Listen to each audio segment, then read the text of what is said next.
po sa Lighthouse Church International. This is your home. Sabi mo nga sa katabi mo, welcome home. Ayan. So this is Pastor Rina Gailan, one of our pastors here. I hope na excited po ba kayo kada Sunday? Alright, I believe Saturday night pa, nakaplansya na yung mga OOTD po ninyo. Naka-ready na ba? Tama ba? Amen? Okay lang po kayo. Amen. Can you just give a high five to the person next to you, left and right, and say, I am blessed? Yes, amen. Bless ako. Katabi kita mamaya. Jollibee tayo. Amen. I think I can see new friends. No? Tama ba? May new friends po tayo. Pwede po ba? Patayo lang po na ating mga new friends. We would like you to welcome you in our home. Sige po, tayo lang po tayo. Huwag po kayong mahiya. Woo! Ayan. Hello po. Welcome po kay tatay. Ayan, kay kuya. Welcome home po. Welcome to Lighthouse Church International. Ayan, you belong here. Amen. Ayan. So sana nakamayan po natin sa mga katabi po dyan. Amen?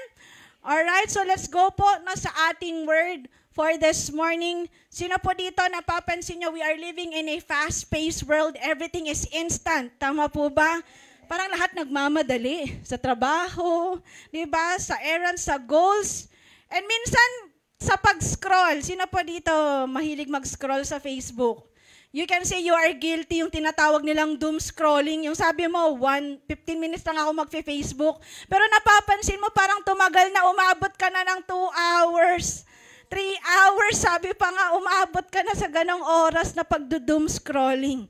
And sa Facebook, uso yung emoji na care. Yan, pinipindot nyo po ba yan? Okay? And minsan pag may nakita kang may nasalanta, may problema na matayan, we click that button, care. Tama ba yan? Pag pinipindot nyo. Alright? Alam nyo po, sa totoong buhay, iba ang hamon, hindi lamang sa pagpapakita ng care sa screen, kundi magpakita ng totoong malasakit at aksyon. In God's kingdom, hindi lang tayo tinawag para makita ang sitwasyon. Di ba? Pag nakita mo, nakakaawa siya, care, emoji, heart, emoji. Tinawag din po tayo ni Lord na mapusuan ito at kumilos. And today, we're gonna look where someone didn't just notice but actually stopped, cared, and made a difference. I know you know this story, very famous story in the Bible.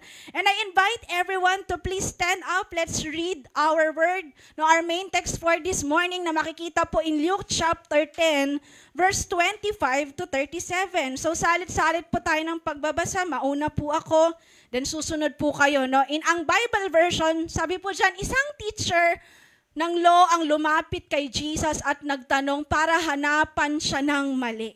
Teacher, ano pong gagawin ko para magkaroon ng buhay na walang hanggan? And sumagot si Jesus, ano ang nakasulat sa scriptures? Ano ang pagkaintindi mo sa mga yun? Next, basahin po natin.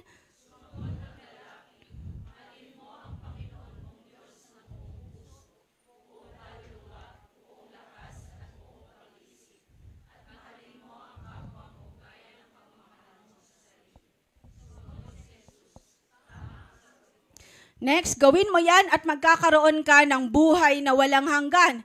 Para di siya mapahiya, nagtanong pa ang lalaki, sino naman ang kapwa ko? Sumagot si Jesus, may isang taong galing sa Jerusalem at papunta sa Jericho. Next, hinarang siya.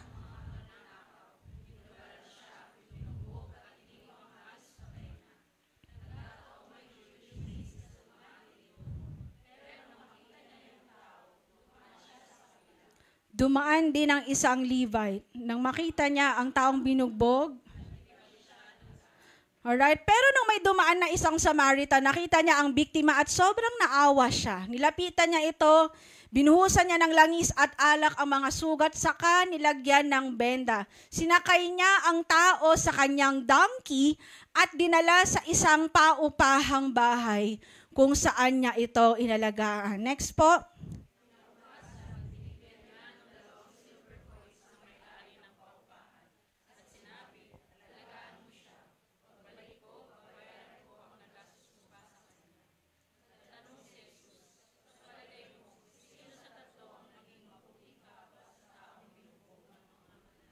And last verse, sumagot ang teacher ng law, yung naawa at tumulong sa kanya. At sinabi ni Jesus sa kanya, sige, basahin po natin, sige, gawin mo rin yun. And God bless you, sir. Before we sit down, let's pray, Lord. Una sa lahat, we just want to appreciate and welcome you, Holy Spirit, in this place. I pray, Lord God, that today we will have a heart and mind ready to be ministered today. Lord God, alam ko po yung salitang aming pag-uusapan ngayon. The story is familiar, but I pray, Lord God, that the lesson that we will learn this morning, Lord, hindi lang basta narinig, pero talagang tatagos sa aming mga puso at isipan that will compel us to be changed and do something, Lord God. I know as Christians, you have called us to do extraordinary work for the Lord. And I pray, Lord, yun po yung makatch namin through this message. And use your servant for this morning. In Jesus' name we pray. And everybody will say, Amen. Sige po, makakaupo na po tayo. Yan. Hello rin po pala sa ating mga nasa team online. Yan. Welcome po sa ating Sunday service. Alam niyo po ba, sino pa dito, you know the story, the Samaritan. Good Samaritan, a very famous story, very familiar. But actually, this story, no, ay mababasa lang natin siya sa Book of Luke. No, wala na pong ibang gospel na mention ang story na ito. At sinabi ni Jesus, no, sinagot niya yung tanong ng isang religious lawyer, no, or law, teacher of the law. Tinanong niya, Lord, how can I have eternal life? And yung life na tinutukoy kasi dito, hindi lang siya basta life, but in Greek is Zoe. And Zoe in Greek means the absolute fullness of life, both essential and ethical, which belongs to God. So sinasabi niya, Lord, paano ko makakaranas ng isang buhay, no, that belongs to you? No? So nagtanong siya, pero binalik ni Jesus yung question. Tama ba? And sinagot siya, how to inherit eternal life. Paano ba? Tinanong siya, anong sinagot niya? 3 yun. Number 1, sige, ano pong sabi doon? Mahalin mo ang Panginoon mo, Diyos, ng buong puso, buong kaluluwa, buong lakas, at buong pag-iisip. Pangalawa, sabi din dyan, mahalin mo ang kapwa mo. Pero akala natin, 2 lang yun, pero 3 ang kinocommand ni Lord doon, na mahalin mo ang kapwa mo gaya ng pagmamahal mo sa sarili mo. Because it's not enough that you care and love others, but you also learn how to also love yourself. Kasi you cannot give what you don't have. Diba? Mahal mo ang iba, pero hindi mo naman mahal ang sarili mo. Kaya ang instructions ni Lord dyan, 3. Mahalin mo ang Diyos, ang kapwa mo, 3, ang sarili mo. Alright? So yan yung sinagot niya. Sa totoo lang, medyo napahiya yung teacher of the law. Kasi nga ano bang ginagawa niya? Ba't siya nagtanong para hanapan si Jesus ng mali? Pambihira, no? And instead of answering his question straight up, Jesus again answered him with a parable. Diba? Ano ka ngayon? Parable ang sagot ni Jesus sa'yo. Alright? And sa kwentong to, makikita po tayo ng iba't ibang responses ng mga tao pagdating sa pag may dumaan ng taong nangangailangan. Alright? Baka ma-realize mo sa mga pag-uusapan natin, uy, parang ako to ah. Alright? At makita mo rin yung mga pagkukulang nila. Pero ang prayer ko po sa umagang ito na sana hindi lang po baguhin ni Lord yung isipan natin, pero baguhin din ni Lord yung puso at kilos natin.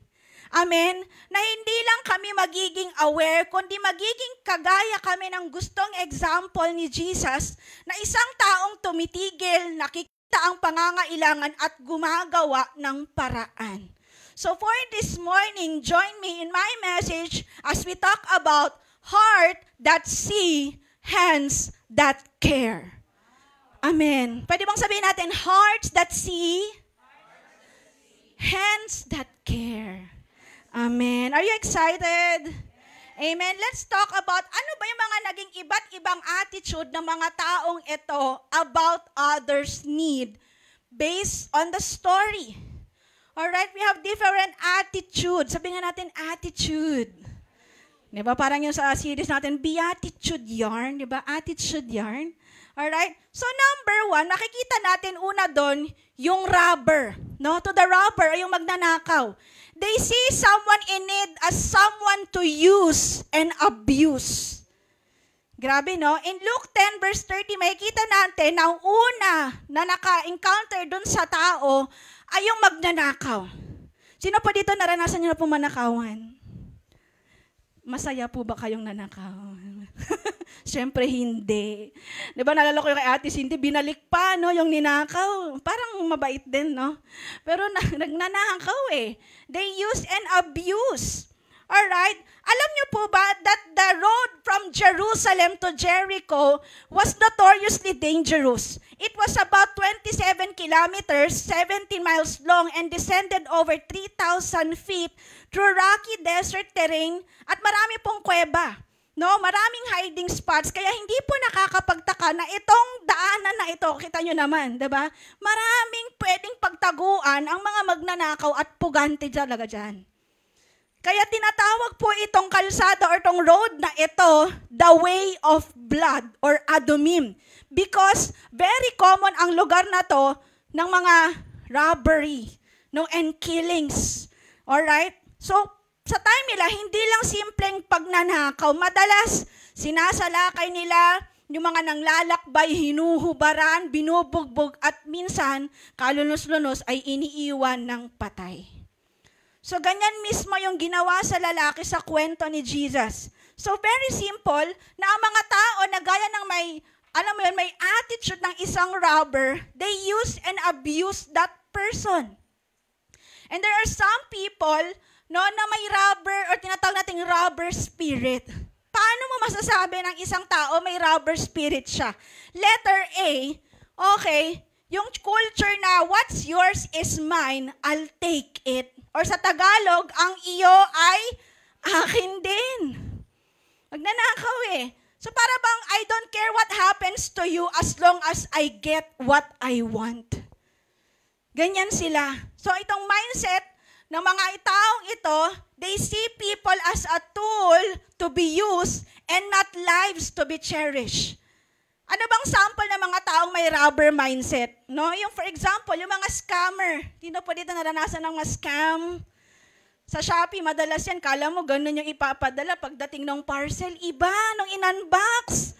Diba? Sabi, cellphone pagdating.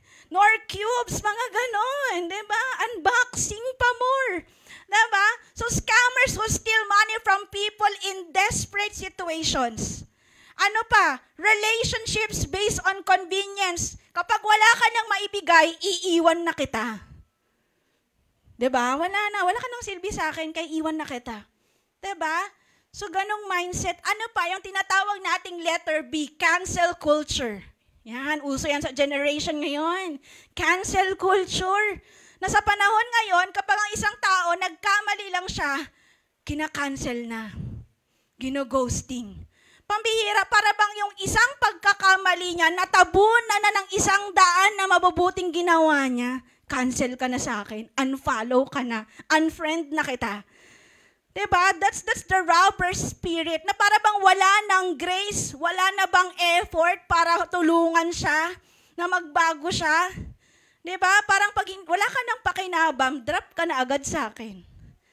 Diba? They take what you can and then they leave people broken and alone. Cancel culture. Letter C, yung influencer or fame culture. No, sa generation ngayon, yung tinatawag na mga pa-clout, pa-fame, no, for the likes, for the follow. Sometimes people befriend or connect not out of genuine love, but to gain clout, followers, or access. Diba? Para bang as long as I get views or validation, okay lang na gamitin kita. Didikit ako sa'yo kasi di ba sikat ka? Baka dumami followers ko. Didikit ako sa'yo kasi may kaya ka, di ba? Diba? Pero pag wala na akong kailangan sa'yo, wala na rin. Diba? So sad to say, may mga ganyan, no, na robber spirit na nangyayari. And even in the church, no, hindi naman ligtas minsan ang church, no, may robber spirit, kaya nangyayari minsan yung tinatawag nating alin, no, yung church hurt. Can we all say church hurt? Yan, madalas may mga nagpo-post niyan lately, no, they left the church because they were hurt. Alright? And sadly, some leaders, no, nangyayari to, and even church, sadly, some members, they abuse others' time, effort, or trust promising spiritual growth or belonging but end up burning them out or discarding them. Napagod yung member binigay niya na lahat hindi na-appreciate, no? Hindi na nakapagpahinga. Alright? So para bang ginamit sa ministry pero walang care sa emotional or spiritual well-being. Ano pa, itong malungkot, ginawang resource, hindi relationship. Diba? Nakakalungkot. That's what happens. No, it happens. No? Kaya may church hurt. Kaya nga po dito sa Lighthouse Church, hindi nyo ba napapansin, may tinatawag po tayong rest week? Diba? Na for how many weeks? Merong connect groups, prayer works, and all ministry. Pero may isang linggo na nagpapahinga po tayo. Tama ba? Kasi mahalaga po sa atin, ang well-being natin. Kasi hindi naman pwedeng ministry tayo ng ministry yung pala pagod na po pala kayo. Kaya may rest week tayo. Diba? It's a time for us to really replenish ourselves, no?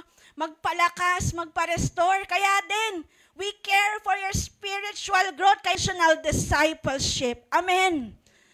So makikita natin doon that the robbers saw the wounded man as a target.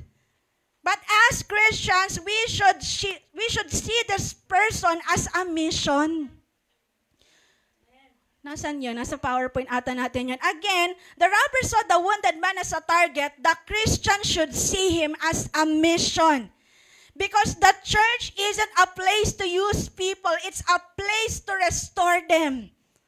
Amen. So anong lesson po natin dito? We don't treat people as stepping stone, alright, for your goals, for your ministry or convenience. Okay, nasan po yun? Check natin. Am I helping because I care or because it makes me look good? I think nasa PowerPoint natin yun. Alright, uulitin ko.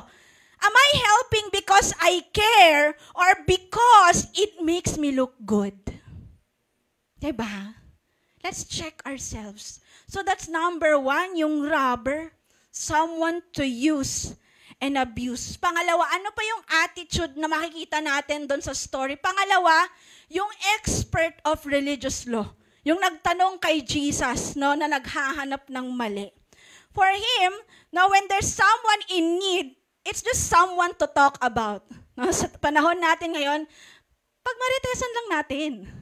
Diba? Alam niyo ba yun? Okay? Luke 10 verse 25. Sabi doon, isang teacher ng law ang lumapit kay Jesus at nagtanong para hanapan siya ng mali. So alam niyo po ba that scribes or teachers of the law or in Greek, nomikos, etong mga taong to, they were highly educated and they are religious scholars. No, pakita natin, they are taught, no, by the Mosaic law, often working closely with Pharisees. Alright? So culturally, etong mga taong to, sila ay nire-respeto because they have so much knowledge about the law.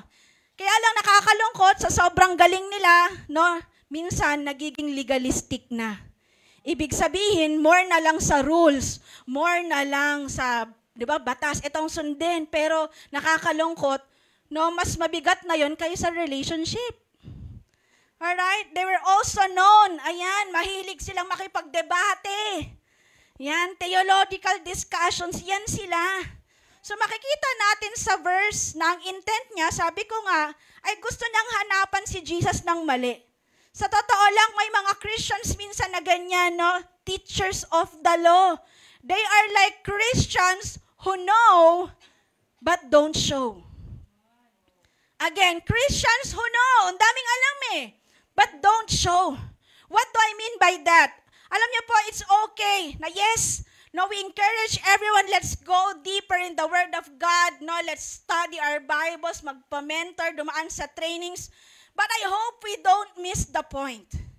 No, what is that? That knowledge of the Bible is good, but if it doesn't move us to compassion and action, then we're missing the point.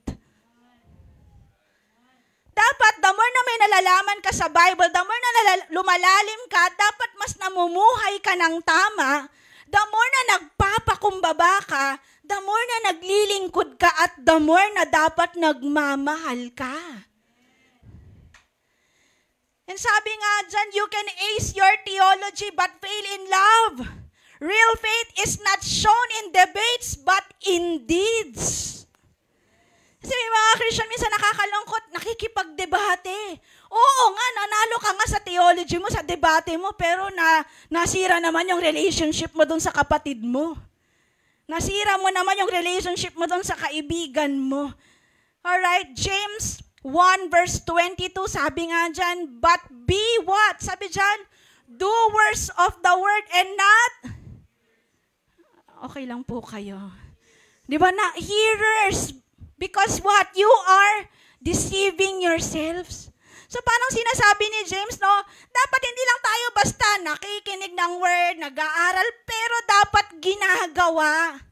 Kasi kung hindi natin siya gagawin, naglulukuhan lang tayo. Sabi nga ni A.W. Tozer, you can be straight as a gun barrel theologically and as empty as one spiritually. Galing mo nga sa theology, memorize mo yung principle ng Trinity. Wow, grabe nga naman. By Wayne Grudem, meron ka pang illustration, ganyan. And all, pero nakakalungkot. Pagdating sa character, sa attitude, wala na palang puso para sa iba. Parang ganito, di ba? Acting concern, pero ang totoo, marites ka lang. Sa Connect Group, alam nyo pa, yan na, alam mo pa. Yan na, lahat na nakikinig. Pero na nag-share ng word, di nakikinig na. Pero alam mo ba? Ayan, biglang yung tenga, biglang alerto. Si sister, si brother, unya, antayo. Ayan na. Diba? Talagang alerto kayo. Diba? Tapos ang ending, pag-pray natin, no? Grabe. Parang concern, pero ang totoo, pinag-usapan nyo lang. Amen. Wala po yun dito sa Lighthouse. Wala po. Mahina. Diba? So, kung concern ka sa tao, why not lapitan mo na lang talaga? Diba? Tanungin mo, anong kailangan, pag-pray mo, kung may nakita kang mali, maybe you can approach that person personally and correct or rebuke that person with love because he or she is also someone who needs love. Amen. Amen. Because ang lesson natin makikita dyan is that faith is proven not in conversation but in compassion. Mas ramdam kung ipakita mo na lang sa action kaysa salita ka ng salita dyan, di naman ramdam. Dami mo nang pinost na verse. Gutom na si brother and sister. Wala nang pamasahe, puro verse pa din, di ba? May kausap po. Hindi po ako galing. Amen. So that's number 2, no? Yung religious law teacher. Pangalawa po, eto din. Religious din to eh. Number 3 is the religious men. No, ano yung naging attitude nila doon sa taong wounded? Someone to avoid and ignore. Can we say again, someone to avoid and ignore?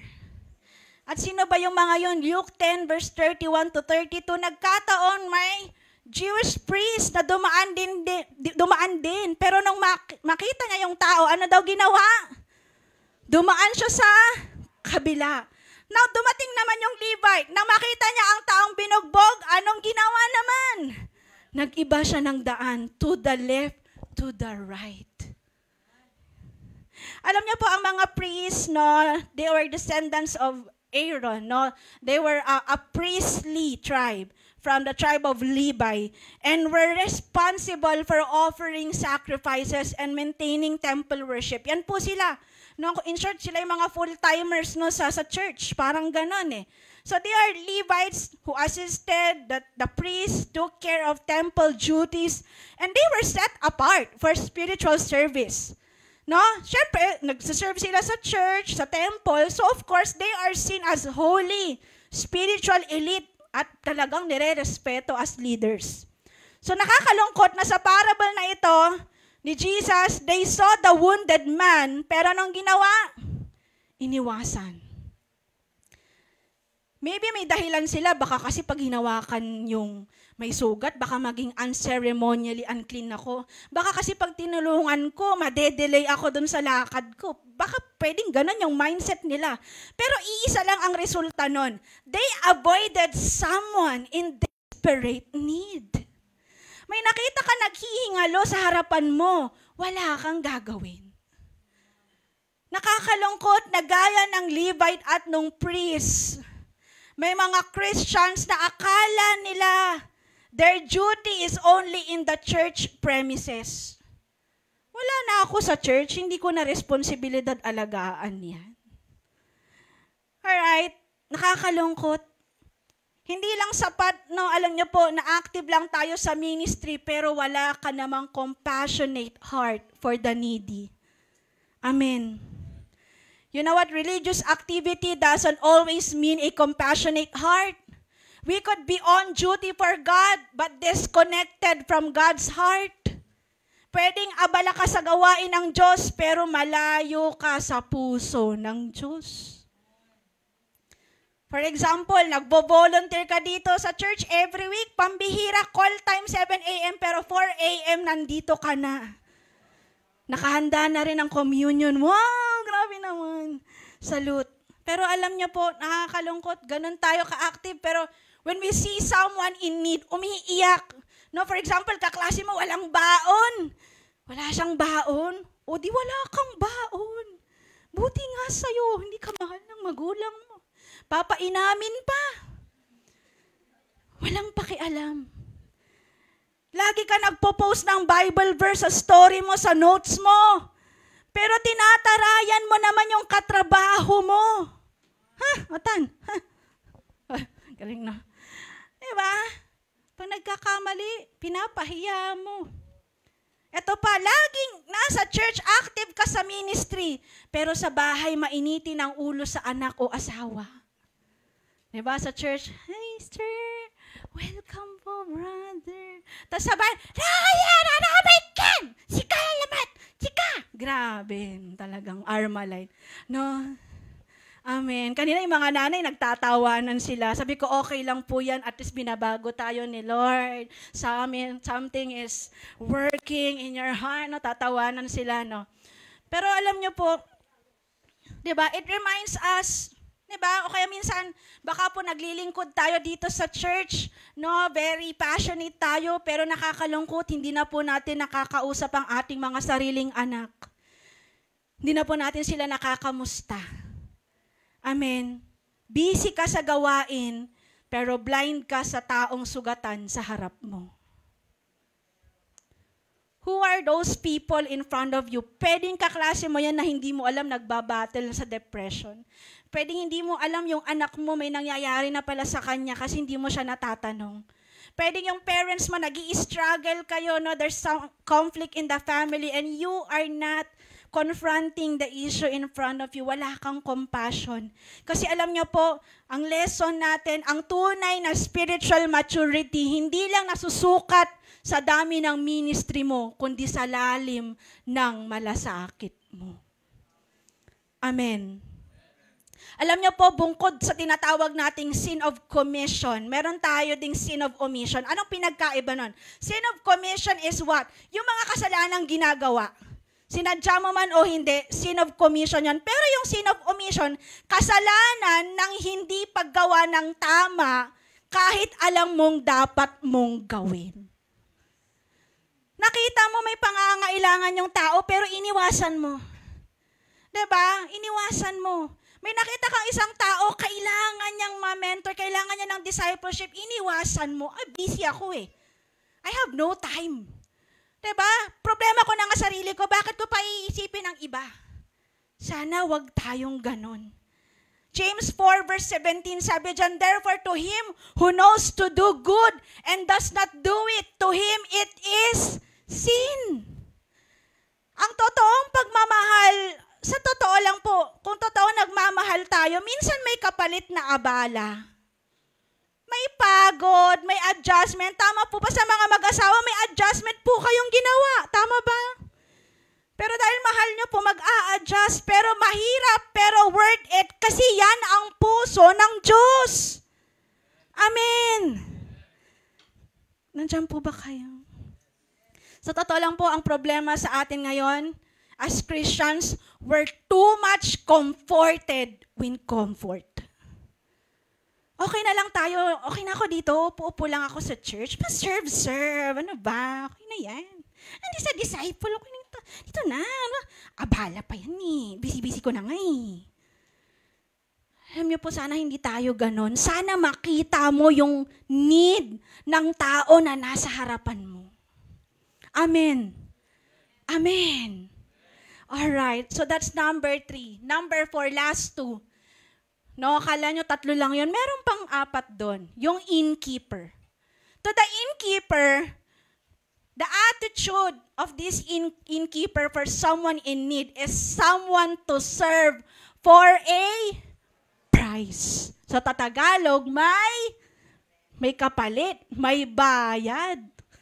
Luke 10 verse 35, no, maalala nyo, nung dinala ng Samaritan yung sugatan, no, binili niya doon sa may-ari ng paupahan, sabi niya, alagaan mo siya, no, binigyan niya ng 2 silver coins.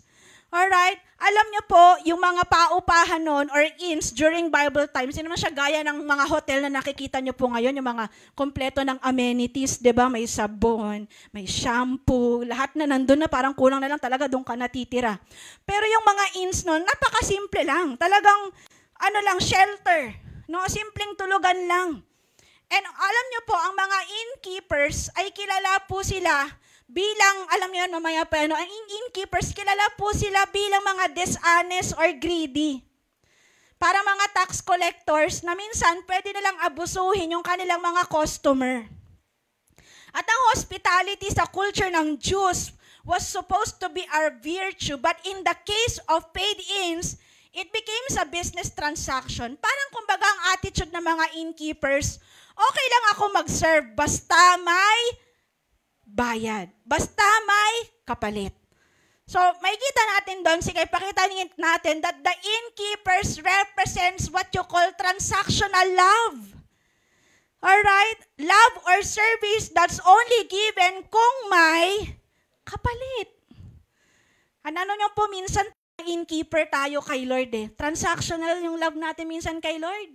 Na para bang, Lord, susunod ako sa'yo ha, basta i-bless mo ako. Diba? Lord, tutulong ako basta makita ng iba. Dapat ma-appreciate ako. Ano pa? Magbibigay ako ng time sa ministry kung may recognition. Yan. Sa mga volunteers, di ba, meron tayong volunteer of the month. Yes, yan na ba yung nilolook forward nyo? Wag naman sana. Amen. Baka akala nyo po, meron pa 1 million po ang church. 1 million na pagmamahal meron po. Amen. Alright, ano pa? Magpapatawad ako, Lord, kung hihingi muna siya ng sorry. Ano pa? Lord, magpapakabait ako, pero dapat may answered prayer. Transactional. May kapalit. You know what? Love that expects something in return, it's not real love.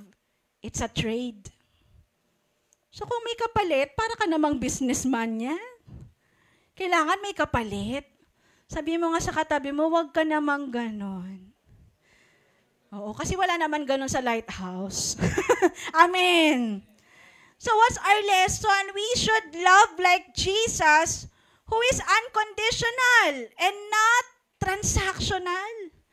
Si Jesus nga, minahal tayo, wala naman siyang hiningi sa atin. But He loves us unconditionally kahit nga makasalanan pa tayo.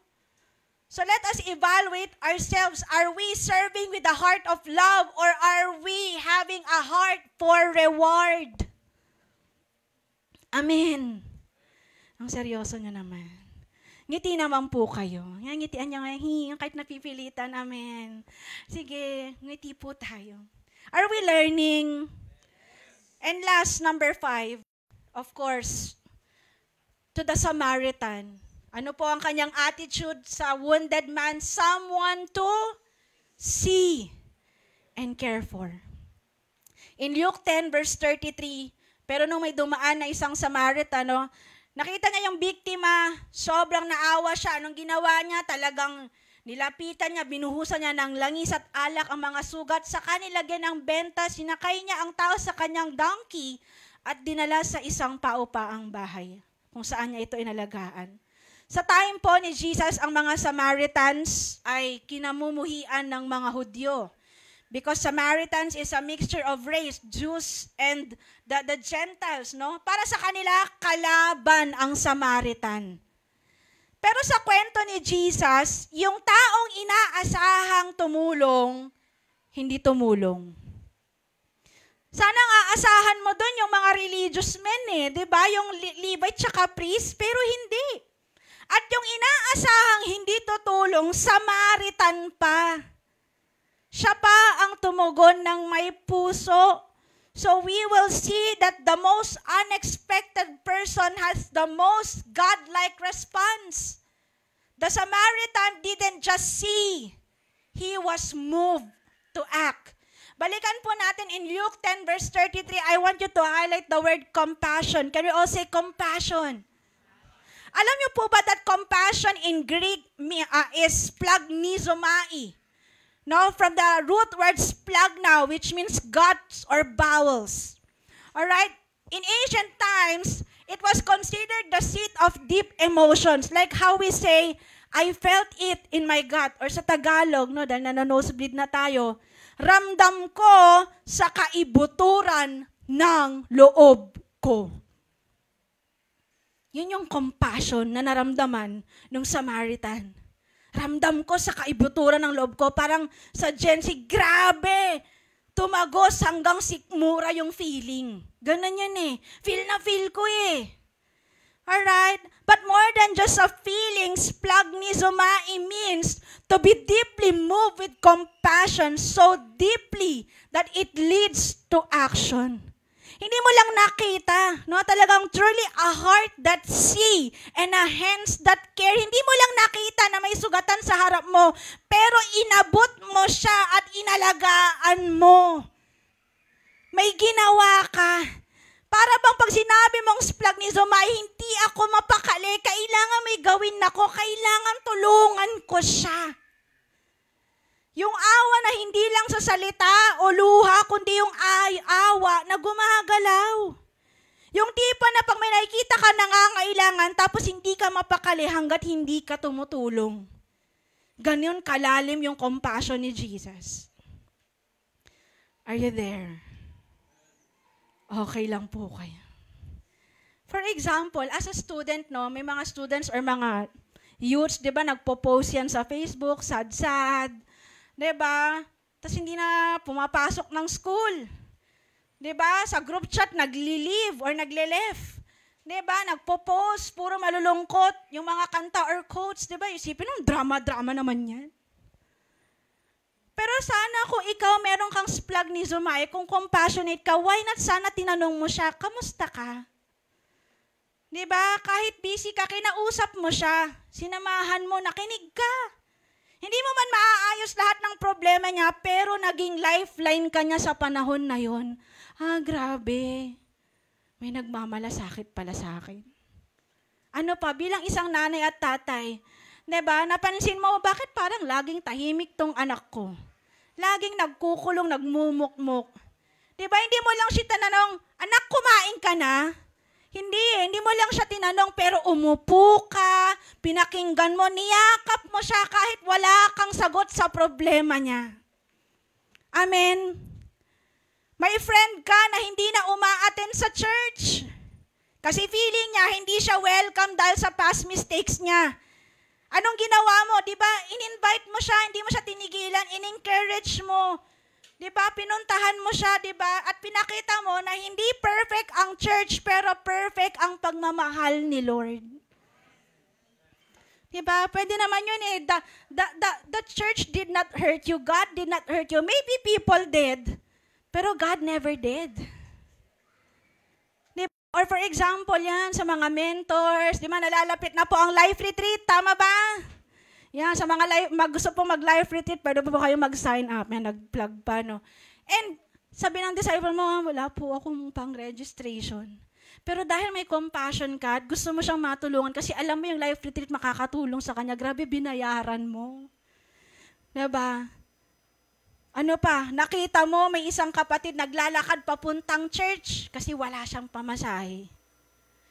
Hindi mo lang siya, diba, tinanong, kamusta? Pero hinatid mo. Diba? Ganun yung compassion. Minsan okay naman yan, pray tayo ng pray, pero pambihira, nagugutom na, wala pa tayong gagawin. Nagkakasakit na, wala pa tayong gagawin. Diba, nagbabattle na sa depression yung taong yan, wala ka pa rin gagawin. Sometimes we need a heart that sees. A heart that sees. And not just to see, but a hands that care.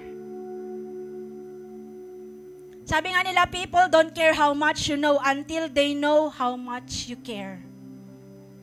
So alam niyo po, yung lesson doon, yung Samaritan, he did not ask, kaya ko ba?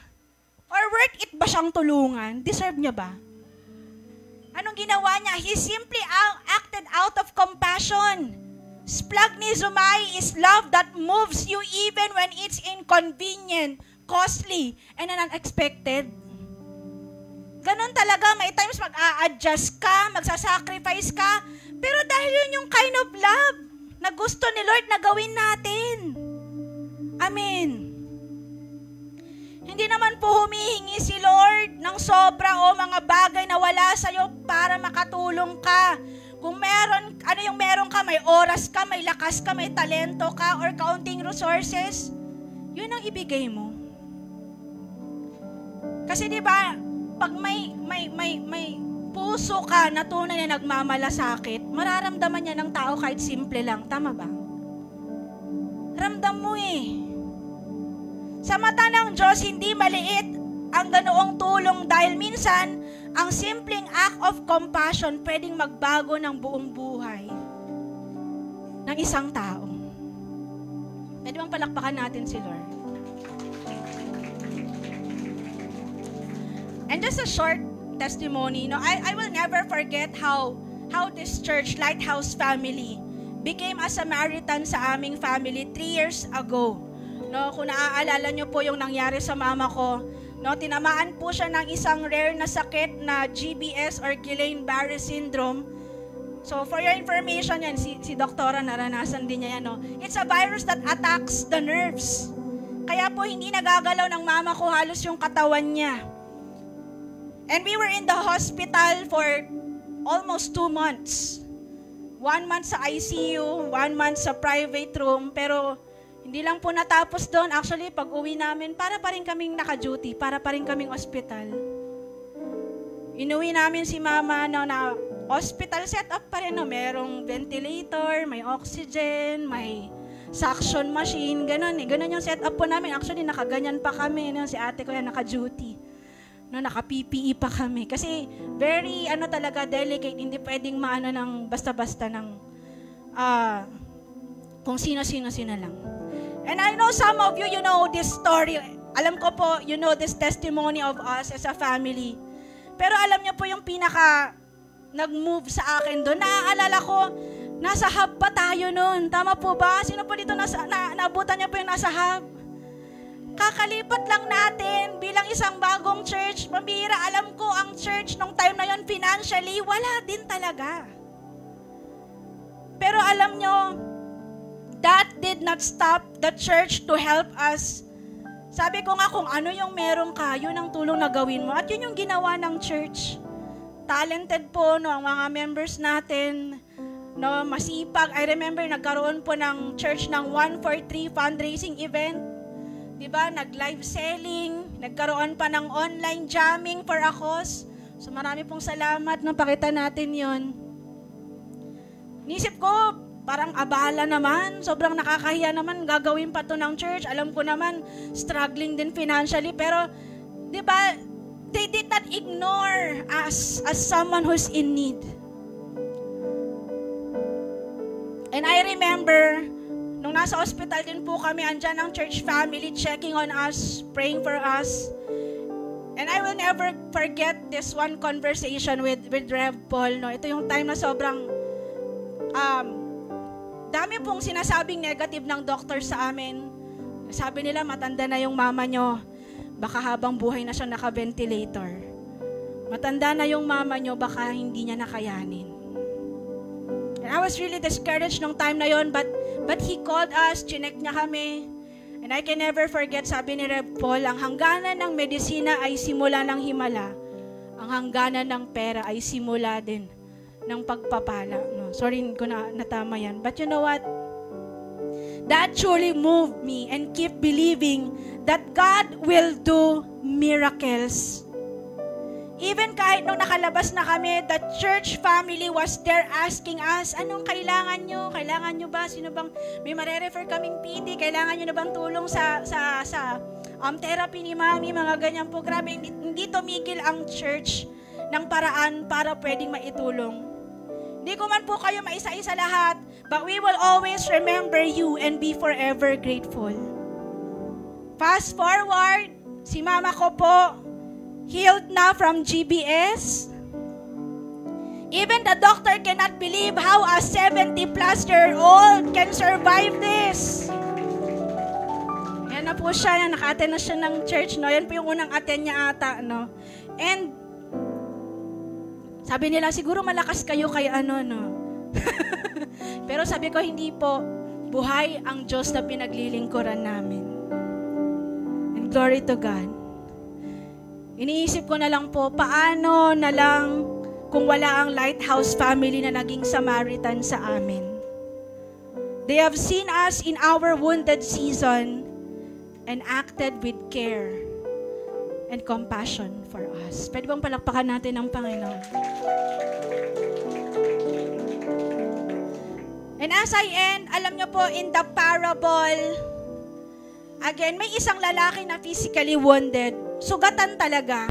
Pero kung titignan mo ang paligid mo ngayon, ang daming sugatan. Hindi lang po sa katawan, pero sa puso't kaluluwa. It could be your classmate na hindi mo alam may depression pala at araw-araw na binubuli. It could be your workmate na lubog na sa utang at hindi niya na alam kung paano siya babangon. It could be your friend na paulit-ulit na nababasag dahil sa maling relasyon. Hinahanap yung pagmamahal sa tao at hindi sa Diyos. Ano pa? It could be isang family na wasak dahil sa adultery. It could be isang anak na malayo na pala ang loob niya sa magulang. It could be someone who's addicted to porn, to drugs, or ibang bisyo at hindi na makalaya. Or it could be that wounded person, someone na dati on fire siya kay Lord at nawala na sa church. At minsan, yung wounded person na yon, ikaw. Ikaw yung hurt, ikaw yung loss, ikaw yung nawalan na yung passion kay Lord. Pero ang amazing part, si Jesus mismo, yung nagkikwento ng parable, He was also wounded. Jesus Christ was also betrayed by His closest friends. He was rejected, abandoned, brutally flogged like 39 lashes. Not for His sins, pero para sa atin. Minura, diba, pinatungan ng koronang tinik. Hindi niya tayo iniwasan. Hindi siya tumawid sa kabilang side ng road. Instead, He walked straight towards our pain at tinanggap niya yung parusang dapat para sa atin para lang iligtas tayo. Amen. The robber, the priest, the Levite, the innkeeper, the Samaritan, you and me, lahat tayo, sinners tayo eh. Yet Jesus died for all of us. He died for all of us. He sees our need. He sees we are wounded. He doesn't deserve the punishment, but He loves us. Kaya nung sabi ni Jesus, sa palagay mo, sino sa tatlo ang naging mabuti sa kapwa niya? Nung sinagot niya, yung naawa at tumulong. Anong sabi ni Jesus? Sige, gawin mo yon. Lighthouse Church, it's also the same challenge of the Lord for us. Gawin mo. Alam ko naririnig natin tong word, pero sana gawin mo. Magkaroon ka naman ng pakialam. Huwag mong isiping abala lang to eh. Huwag mong isipin, ay naku, panibagong problema na naman to eh. Hindi. When you see someone in need, you move with compassion. Kaya po sa oras na ito, tatayo po tayong lahat. As we pray for the word, and I want to minister to two groups of people right now. Number one, kung alam mo ikaw yung wounded person, you are that person who is lost, who is hurt, rejected. Sugatan ka, hindi sa panglabas, pero sa puso mo, alam mo, sugatan ka. Ang dami mong pains na dala-dala. I wanna pray for you. God wants to minister to you. And second, if you are that person, baka pansin mo nagiging bato ka na. Baka pansin mo nasa church ka nga, active ka nga, pero wala ka namang compassion sa iba. May tao na pine-present si Lord sa'yo sa harapan mo, pero ini-ignore mo lang. Pwedeng pamilya mo yan, kaibigan mo yan, kaklase mo yan. There's someone in need in front of you who needs compassion. God wants to minister to you as well. And if you want to be ministered, can we just sing this song with all our heart?